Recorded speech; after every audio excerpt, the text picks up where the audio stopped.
할렐루야라는 말을 우리가 굉장히 많이 쓰잖아요. 그런데 성경에는 그렇게 많이 나오지는 않습니다. 성경에는 구약의 한 권에 나오고 신약의 한 권에 나오는데 구약에서는 시편에만 나옵니다. 시편에 23번 할렐루야가 등장을 합니다. 그리고 신약에서는 요한계시록에서만 딱 4번 나옵니다. 근데 그 4번이 오늘 우리가 읽었던 이 19장에 4번 등장하게 되어지는 것입니다. 요한계시록은 마지막 때에 대한 말씀이죠. 특별히 6절에서 18절까지는 어떤 말씀이냐면 마지막 때에 하나님이 이 땅에 심판을 쏟아 부으시는 내용들입니다. 그래서 굉장히 무섭고 무시무시한 그런 내용들이 6절부터 18절까지 하나님의 심판이 진행이 되는데, 그런데 오늘 우리가 읽은 19장에 이르면은 그 내용들이 땅의 내용에서 하늘의 내용으로 전환이 됩니다. 그러면서 하늘에서 이 모든 심판들이 다 행해진 이후에 하나님께 찬양 올려드리는 장면이 등장하는데 24장로와 네 생물 또 하나님의 종들 그리고 많은 천사들 하나님의 백성들이 하나님 앞에 오늘 여러분들이 찬양과 경배를 드리는 것처럼 예배하고 찬양하는 장면이 요한계시록 19장에 등장하게 되어집니다. 자, 그래서 오늘 이 말씀 중에 할렐루야가 4번 등장하면서 오늘 이 할렐루야는 너희들아 여호와를 찬양하란데 그 찬양의 이유가 무엇인지를 우리에게 보여주고 있다라는 거예요. 그래서 여러분들이 할렐루야 할 때마다 이 찬양의 의미를 기억하고 더욱더 여러분들 안에 이 할렐루야의 기쁨이 넘쳐날 수 있기를 주님의 이름으로 축원합니다. 자, 그러면 어떤 내용을 찬양하는 것인가? 첫 번째 함께 따라하시겠습니다. 구원의 은혜에 대한 찬양. 우리 1절 말씀을 같이 읽겠습니다. 시작. 2일 후에 내가 들으니 하늘에 허다한 무리에 큰 음성 같은 것이 있어 이르되 할렐루야 구원과 영광과 능력이 우리 하나님께 있도다. 아멘. 네, 구원의 은혜에 대한 찬양이라는 거예요. 시편 106편 47절 말씀도 우리 같이 읽겠습니다. 시작.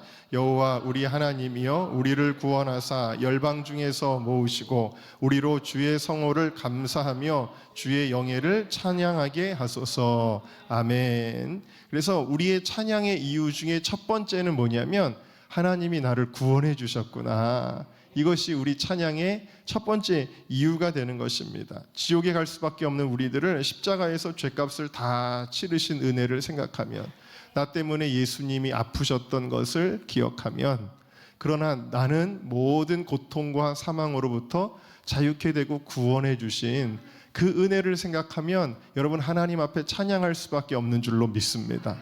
그런데 이 구원의 은혜는 한편으로 반전의 은혜의 성격을 가지고 있어요. 왜 그러냐면 이 구원의 은혜만 생각하면 우리의 현실이 어떠하든지 감사하게 되는 거예요. 첫 번째로 여러분 시편의 할렐루야가 나온다고 그랬잖아요. 근데 이 시편은 대부분 다윗을 비롯해서 고난 가운데 있었던 사람들이 드린 찬양의 시들이에요.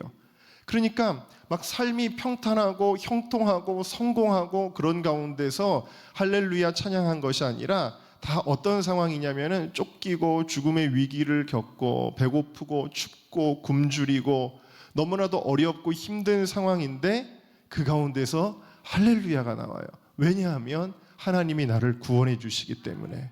두 번째로 계시록의 이 구원의 은혜도 마찬가지예요. 마지막 때의 구원도 마찬가지라는 거예요. 아까 말씀드린 대로 이 계시록 하면 여러분들이 어떤 이미지가 떠오르세요? 어둡고 침침하고 무섭고 두렵고 이런 이미지가 떠오르잖아요. 그런데 여러분 이 어둡고 무서운 심판의 이미지 가운데서 가장 많은 할렐루야가 등장하는 것입니다. 무시무시한 마지막 심판에 진행되는 이 때에도 여러분 우리는 이 마지막 때를 꼭 부정적으로 생각할 필요가 없습니다. 왜냐하면 주님이 오시는 그때 우리의 구원이 완성되기 때문입니다.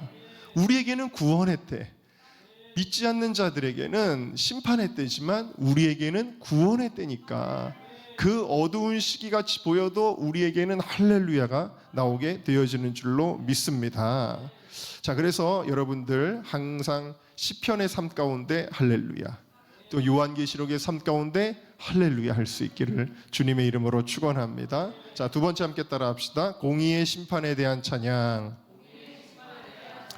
자, 우리 2절과 3절만 한번 읽어볼까요? 시작. 그의 심판은 참되고 의로운지라 음행으로 땅을 더럽게 한 큰 음녀를 심판하사 자기 종들의 피를 그 음녀의 손에 갚으셨도다 하고 두 번째로 할렐루야 하니 그 연기가 세세토록 올라가더라. 아멘.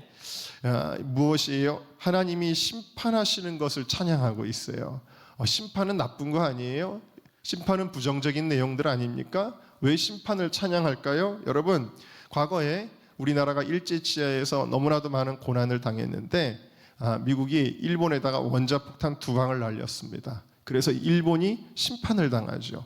그리고 우리나라가 해방을 얻게 됩니다. 근데 사람들이 일본의 원자폭탄 떨어진 것 때문에 막 마음 아파하면서 왜 그런 일이 일어났어? 그런 게 아니라 우리나라 사람들이 다 만세를 불렀어요. 일본이 망할 때 만세를 불렀단 말입니다. 아마도 북한의 김정은 정권이 무너지게 되면 뭔가 머리가 이상하거나 사상이 이상한 사람이 아니고서는 다 만세를 부르지 않겠어요?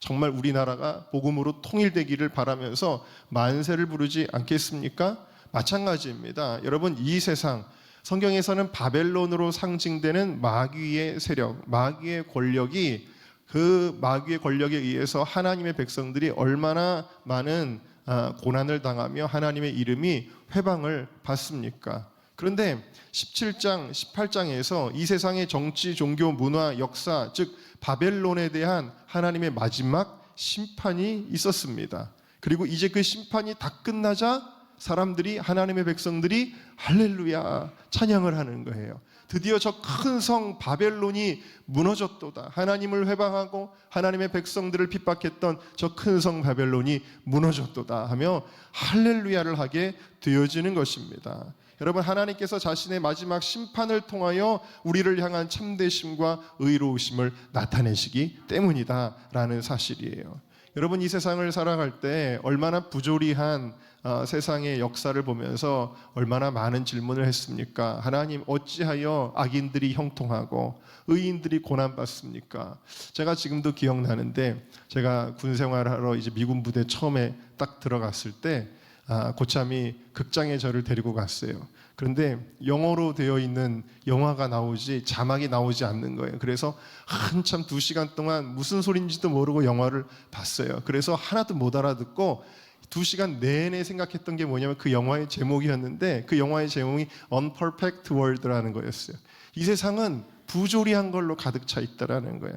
근데 그 부조리한 중에도 뭔가 의미가 있다, 뭐 그런 내용의 영화였는데, 여러분, 이 세상이 굉장히 부조리하고 이 세상이 굉장히 악인들이 형통하고 의인들을 고난받게 하는 것 같아도 결국에는 하나님께서 그 모든 것들을 공의의 하나님께서 심판하시고 자신의 의로움을 나타내실 때 우리는 비로소 할렐루야 찬양하게 되어질 줄로 믿습니다. 자, 세 번째로 우리 함께 따라하겠습니다. 하나님의 통치에 대한 찬양. 자, 6절을 같이 읽어볼까요? 시작. 또 내가 들으니 허다한 무리의 음성과도 같고 많은 물소리와도 같고 큰 우레소리와도 같은 소리로 이르되 할렐루야, 주 우리 하나님 곧 전능하시니가 통치하시도다. 할렐루야. 여러분, 여러분 대통령 선거 때 이렇게 투표도 하고 그러면 어떤 마음이시냐면, 내가 원하는 사람이 지도자가 됐으면 좋겠다, 내가 원하는 사람이 대통령이 돼서 이 나라를 다스렸으면 좋겠다, 그런 마음이 있으시죠. 그것 때문에 기도도 많이 하시죠. 내가 원하는 사람이 서울시의 시장이 됐으면 좋겠다, 그런 마음으로 기도하시죠. 내가 원하는 사람이 하다 못해서 이 관악구의 구청장이 좀 됐으면 좋겠다, 그런 마음 있으시죠. 아주 불완전한 인간임에도 불구하고 우리가 그래도 내가 원하는 좀 더 나은 사람이 이 나라를 다스렸으면 좋겠다, 그런 마음이 들고 그 사람이 대통령이 되거나 시장이 되거나 구청장이 되면 여러분 기쁘시잖아요. 그런데 여러분, 진짜 완벽하신 왕이신 우리 하나님이 통치하실 때 그것이 우리에게 큰 기쁨이 되어지는 줄로 믿습니다. 성도들은 세상에서 잠시나마 사단의 권세 아래에서 고통을 당하는데, 이제는 그러한 일순간의 사단의 지배, 사단이 공중 권세를 잡고 이 땅을 지배하면서 얼마나 많은 힘을 가지고 있습니까? 여러분, 최근에 이슈가 되는 이 동성애 문제만 해도 정말 세상의 권력이 무섭구나라는 생각이 드는 게, 우리 교단의 재판에서 동성애를 옹호하고 막 그걸 추진하는 목사를 교리와 장정에 따라서 징계를 하려고 해도 그거를 못하게 세상의 권력이 막 압력을 넣더라고요. 교회의 압력을 넣어요. 그런데 정치 권력이 압력을 넣고, 또 많은 다국적 기업들이 동성애를 지지하는 거 여러분 다 아시죠? 여러분 좋아하는 커피 브랜드들, 또 제가 자주 가는 이케아 같은 데들, 뭐 많은 기업들이, 뭐 어린이들 보는 만화 영화 기업들, 디즈니랜드 같은 뭐 그런 데조차도 다 동성애를 밀지 않습니까? 미국의 대사관이 와가지고 또 대사가 막 그걸 지지하는 막 성명을 내지 않습니까? 우리 교단에 그 재판을 하는데 영국의 BBC까지 와서 취재하면서 그쪽 편을 막 들지 않습니까? 모든 권력을 다 가지고 있는 거예요. 마귀가 이 땅에 권력을 가지고 움직이고 있는데, 그 일순간의 지배는 지나가고 영원한 하나님의 통치의 세계 속에서 여러분들이 삶을 영위하게 되는 것입니다. 우리가 인생을 살아가면서 가장 기쁜 순간이 있다면 결혼식이죠. 많은 예식들이 있습니다. 그런데 가장 기쁨의 상징이 되는 예식이 결혼식이에요. 그런데 예수님의 다시 오심은 어떤 것이냐면 결혼식의 기쁨이다 라는 거예요. 그래서 우리 7절부터 보면은 성도들이 기뻐하고 즐거워하는 가운데 어린 양의 혼인잔치를 우리가 즐거워하고 크게 기뻐하며 그에게 영광을 돌리세. 어린 양의 혼인기약이 이르렀고 그의 아내가 자신을 준비하였다. 그러면서 혼인잔치에 대한 내용이 나오고 있어요. 예수님이 다시 오실 때 여러분 인생의 결혼식과는 비교할 수 없는 영적인 결혼식이 열리게 되어진다라는 사실이에요. 옛날에 유대의 결혼에는 3단계의 절차가 있었습니다. 첫 번째는 정혼식이라는 거예요. 아주 어렸을 때 일찌감치 배필감을 정합니다. 그래서 정혼을 하게 되어지는데, 정혼할 때 반드시 신랑 집에서는 신부 집에 뭘 보내게 되어 있냐면 지참금이라는 것을 보내게 되어져 있어요. 지참금을 보내고 정혼을 하게 되어집니다. 그리고 나서 기다림의 때를 한 1년 정도를 두게 돼요. 그럼 1년 동안 신랑 집에서는 1년 동안 뭘 하냐면, 신부는 1년이 다 차면은 그럼 이제 신랑이 신부 집으로 가서 신부를 데리고 신랑 집으로 다시 옵니다. 그래서 신랑 집에서 잔치가 열리는데, 오늘 말씀에 나오는 어린 양의 혼인잔치라는 건 바로 그 단계에 해당하는 거예요. 그러니까 신랑이 다시 와서 신부를 데리고 올라가는 거예요. 이게 이제 마지막 때의 혼인잔치다라는 거예요.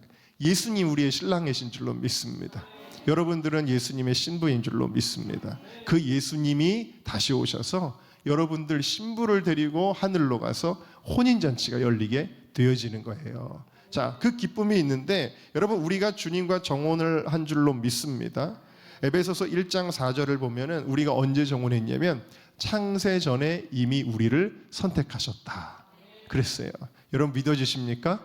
창세 전에 저와 여러분을 하나님께서 예수 그리스도의 이 십자가의 복음 사역을 통해 이미 선택하셨다라고 약속하고 계시고요. 그리고 그 여러분들을 영원한 신부로 삼을 계획을 이전부터 갖고 계신 것, 이것이 우리의 정혼식입니다. 그리고 우리를 주님의 신부로 삼기 위해 예수님을 이 땅에 보내셔서 십자가에서 보혈을 흘리게 하셨어요. 그 보혈의 피값이 바로 예수님의 지참금이라는 거예요. 하나님께서 우리에게 보내주신 지참금이 바로 예수님의 보혈, 그 보혈의 피를 통해서 우리가 주님과 신랑과 신부의 관계라는 것입니다. 그 다음에 예수님의 초림부터 재림 때까지 우리는 주님의 다시 오심을 기다리는 거죠. 마치 유대 땅에서 신부가 계속 기다립니다. 근데 그냥 기다리는 것이 아니라 아주 정결한 마음과 몸과 의복을 가지고 신랑을 기다려요. 언제 신랑이 올지 몰라요. 신랑의 아버지가 이제 가라 그러면 가는 거거든요. 이 유대의 우리 예전에 그 관련된 영상 다큐멘터리 영화를 봤었잖아요. 그러니까 아버지가 너 이제 가라 그러면 그때 가는 건데, 그때 신랑이 왔을 때 신부가 방탕한 상황 가운데 있으면은 신랑이 신부를 데려가지 않습니다. 근데 신부가 정결하게 준비되어 있을 때 이 신부를 데리고 가요. 여러분 모두가 정결하게 준비되어 있으시기를 주님의 이름으로 축원합니다. 그러니까 마지막 때에 주님께서 우리에게 보고 싶어 하시는 것은 우리가 돈을 얼마나 많이 벌었냐를 보시는 것이 아니에요. 우리가 얼마나 큰 명예를 누리느냐를 보는 것이 아닙니다. 신랑 되신 주님 앞에 서는 순간 가장 중요한 가치는 우리의 의와 정결함인 줄로 믿습니다. 의와 정결함으로 준비되는 우리 은정교회가 될 수 있기를 주님의 이름으로 축원합니다. 그러면서 오늘 말씀의 끝부분에 뭐라고 메모리를 하냐면 어린 양의 혼인잔치에 청합을 입은 자들이 복이 있다 그랬어요. 여러분들에게 복이 있는 줄로 믿습니다. 왜? 어린 양의 혼인잔치에 여러분들이 들어갈 수 있기 때문에. 그래서 복이 있다라는 것입니다. 그래서 마지막 때는 어떤 사람에게는 끔찍한 심판의 때이지만 그리스도인들은 주님과 영원히 교제를 나누는 결혼식을 맞이하는, 그리고 주님이 통치하시는 그 나라에 들어가는 놀라운 할렐루야의 시간인 줄로 믿습니다. 할렐루야. 네. 여러분 모두가 다 이 초청에 응하는 자. 여러분, 그래서 우리가 항상 이 예배의 초청을 받을 때 이 예배 생활을 잘해야 돼요. 이 예배의 초청을 잘 받는 사람들이 마지막에 어린 양의 그 하나님 나라의 초청에 들어가는 것과 미리 여러분들이 그 삶을 보여주는 것이거든요. 그래서 우리 모두에게 이런 할렐루야의 은혜가 있기를 다시 한번 주님의 이름으로 축원합니다. 엊그저께 제가 세바시라고 하는 그 프로그램 하나를 영상을 하나 보게 되었는데 거기에 이지민이라고 하는 어느 애기 엄마, 어린 아이를 키우는 엄마의 이야기가 나왔습니다.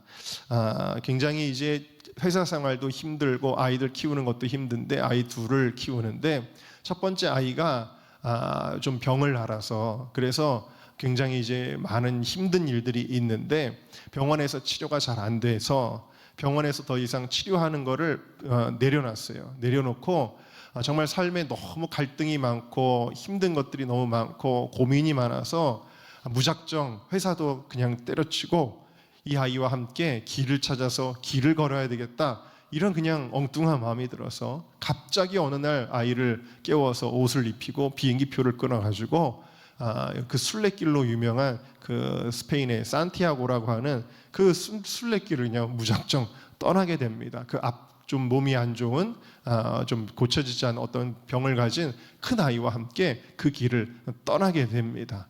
그 길을 떠나서 가는데 그 길이 총 800km에 달하는 길이었대요. 그래서 하루에 20km씩 40일을 걸어야 되니까 보통 건장한 남자들도 힘든 건데 이게 엄마와 아들이 같이 길을 걷는 게 쉽지가 않았겠죠. 이 엄마가 지고 있는 자기의 배낭의 무게가 10kg, 그리고 아들의 그 배낭의 무게가 5kg. 그런데 근데 그 아들의 배낭도 엄마가 이제 매야 되는 거예요.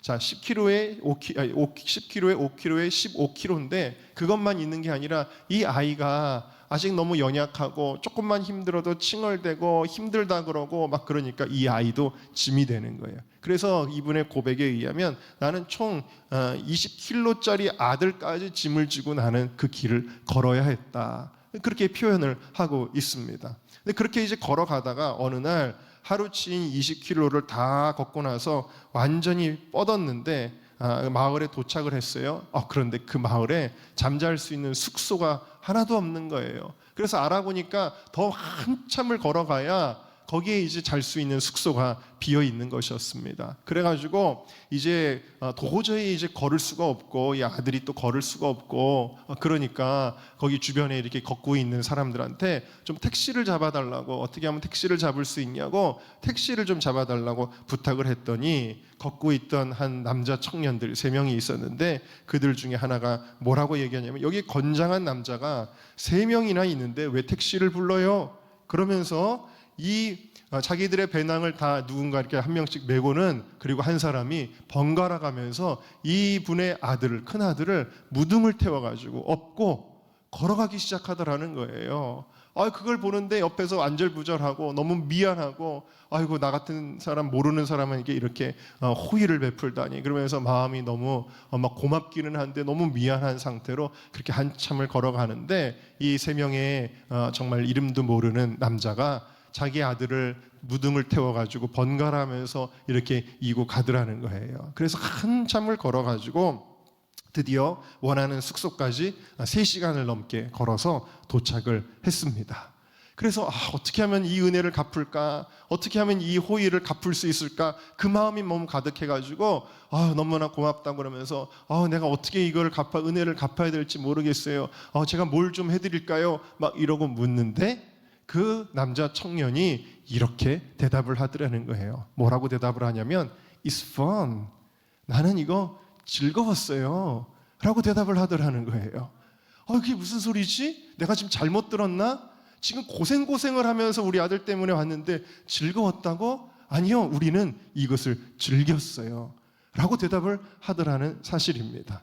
제가 이것을 보면서 느낀 것이 있습니다. 깨달은 것이 있습니다. 이분이 뭐라고 고백하냐면 산티아고 길 자체는 길이 아니다. 다만 그 길을 걷다가 만난 인연을 통해 27kg의 짐이라고 생각했던 아들이 내 인생에 주어진 커다란 축복임을 깨달았다. 나는 27kg의 짐 덕분에 인생의 수많은 호의를 누리게 되었다.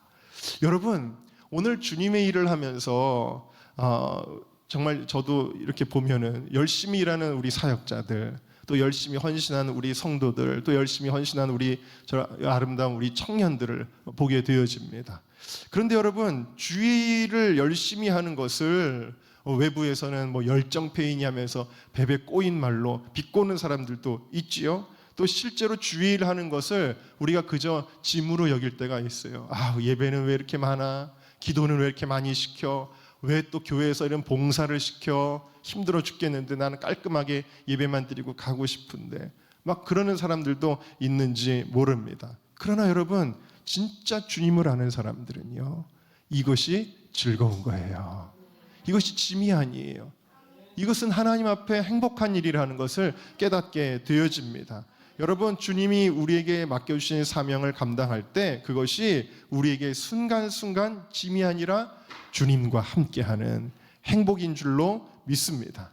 여러분, 제가 이 말씀을 드리는 이유는 뭐냐면 결국 할렐루야의 영성이란 무엇인가? 기쁨의 영성이라는 거예요. 기쁨의 영성이 할렐루야다. 그것은 우리 눈에 지금 보이는 현실에 대한 평가가 아니라는 거예요. 객관적인 평가가 아니라는 거예요. 지금 내가 걷고 있는 이 길이 황망하고 너무나 덥고 목마른 그 길이라는 현실이 중요한 것이 아니라는 거예요. 내가 지금 걸어가다가 남의 아들까지 무등을 태워서 업고 가야 되는 이 현실이, 그것이 우리를 슬프게 하거나 힘들게 하거나 원망하게 하거나 불평하게 하는 것이 아니라는 것입니다. 여러분, 비록 우리의 현실이 비록 어렵고 힘든 일들이 가득하다고 할지라도 주님이 나와 함께 하시기 때문에, 그래서 우리는 할렐루야를 놓칠 수가 없는 것입니다. 나를 주님이 구원하셨기 때문에, 지금도 나와 함께하고 계시기 때문에, 그리고 주님은 다시 오셔서 우리를 신부로 맞이하시고 주님의 나라로 인도하실 것이기 때문에 할렐루야는 반전의 기쁨이다 라는 사실입니다. 여러분, 오늘 말씀에 할렐루야로 찬송하는 이들이 누구입니까? 뭐라고 표현하고 있냐면 옳은 행실에 세마포 옷을 입은 이들이다 그랬어요. 이 무슨 뜻이냐면 주를 위하여 핍박을 받으면서도 의로운 삶을 살아낸 이들이라는 거예요. 또 주님의 증인된 종들이다 그랬어요. 복음을 위하여 주님께 철저하게 순종의 삶을 살았던 이들이다라는 거예요. 그죠? 대충 살다가 부끄러운 구원을 받은 사람들의 이야기가 아니라 내가 어떻게 하면 주님의 기쁘심이 될까 하면서 주의 종이 되어서 정말 충성을 다했던, 목숨까지 주님을 위하여 아끼지 않았던 그런 충성된 사람들의 이야기예요. 이 충성된 사람들이었기 때문에 그래서 그 기쁨이 더한 것입니다. 여전히 아프고 슬퍼할 일들이 많이 있으나 주님께서 내게 주신 십자가 내려놓지 않고 끝까지 사명을 다하는 성도님들을 봅니다. 언젠가 주님이 이 땅에 다시 오실 때, 혹은 우리가 주님 앞에 가게 될 때에 주님께서 잘했다, 수고 많았어, 우리 주님이 안아주시며 눈물 닦아주시며 등 두드려 주실 때 우리는 한없는 기쁨과 감사의 눈물을 흘리게 될 것입니다. 그래서 나오는 우리의 고백이 뭐예요? 주님을 찬송하면서 할렐루야 할렐루야, 내 앞길 멀고 험해도 나 주님만 찬양하리, 나 주님만 따라가리, 이것이 할렐루야의 영성인 줄로 믿습니다.